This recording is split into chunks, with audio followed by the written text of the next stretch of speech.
Welcome back mga kaibigan. Ito pag-uusapan natin dito ha. 3 Pinoy pasok sa top 24 prospect na inilabas ng FIBA. At Kai Sotto ang biggest star of the game at hindi si Brownlee ayon mismo sa FIBA. Una sa lahat mga kaibigan, gusto ko malaman po ninyo ang mismong sinabi ni Coach Tim Cone after ng game nila dito sa Hong Kong. Maganda daw ang nilaro ng Hong Kong sa first half at nagulat daw talaga sila. Hindi daw nila akalain na ganito ang ilalaro ng Hong Kong, especially ang number 6 na si Leung na naka 15 points pala mga kaibigan.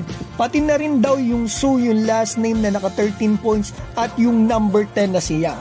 Medyo nagulat daw talaga siya, ika ni Tim, at aminado siya na tentative sila sa simula ng game pero sa second half, komportable na sila at malaking tulong daw po ang crowd sa kanilang momentum.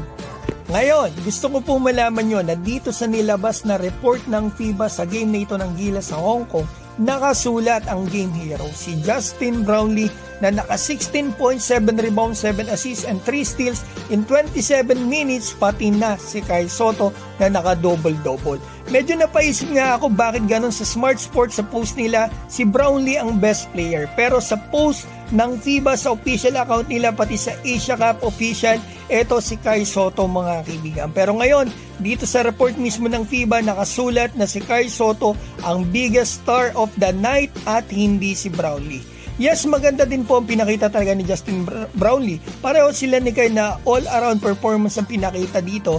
At eto si Kai double-double kasi mga kaibigan. In short minutes, grabe po yung 15 rebounds. At yung impact na naibigay ni Kai sa game na ito, kita naman natin. Pag nasa loob si Kai, nangyari sa kalaban, hirap makapasok, hindi makapasok sa loob.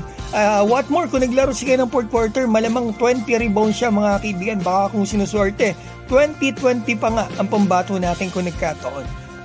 So ngayon mga kaibigan, ito pa po yung isa pang balita na inilabas din mismo ng FIBA. Ang title, Who are the 24 under 24 potential promising prospect in window 1? 3 players ng Gilas ang pumasok dito kaibigan. Andito si Kevin Kiambao, 6'4 po talaga ang height niya mga kaibigan. Pero kaya niya maglaro ng iba't ibang position at mag 23 na po siya sa April. At nakot-note din dito yung sa nating kababayan si Carl Tamayo, 23 years old pa lamang. At syempre, andito po ang ating pambato na si Kai Sotto na 21 years old pa lamang. Nakita natin na grabe ang nilalaro ngayon. What more pag edad nito ng 24 to 30 years old. So hindi po talaga malabo na madomina ni Kai ang Asia sa paglipas ng mga taon kagaya ng hiling ng mga fans o gusto ng mga fans. At ito yung pagiging NBA player, nakikita ko na dadating yan kay Kai sa tamang panahon. Sikita naman natin mga kaibigan sa paglipas ng mga taon, sigurado talaga magiging bato-bato ang pangangatawan ni Kai at mas lalakas pa siya kasi palagi po siya nagwo-workout. At madami po siyang makukuhang experiences sa mga games niya sa FIBA, kalaban ng mga Latvia, yung mga iba't ibang top players ng iba't ibang bansa, pati maglalaro din si Kai sa Amerika at Japan. So yan mga kaibigan, ang honest opinion ko po about dito. Kung kayo po ay merong opinion, i-comment nyo po sa baba.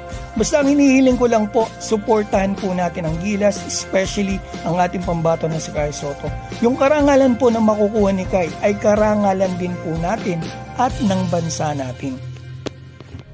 Ibang balita naman tayo mga kaibigan, napakaganda nito. May lumabas po kasi na balita sa isang Chinese website about nga dito sa Gilas at dito sa mga kalaban nila na Chinese Taipei. Suportado pala ng China etong Chinese Taipei kasi mga kaibigan, ito yung CBA President, Vice President pala mga kaibigan, ay nagbigay ng incentive sa Chinese Taipei ng 1 milyon bago ang game nila mga kaibigan dito sa New Zealand. Kapag nanalo sila, bibigyan pa sila ng bonus na 1 million, parang victory bonus, kaso natalo sila. Pero magbibigay pa daw ulit si Lee Zong-su ng another 1 million bago lumipad ng Pilipinas, at pag tinalo daw nila ang Gilas, may bonus pa ng another 1 million. Sa kabuuan, 2 million bonus nila mga kaibigan kapag tinalo nila ang ating team.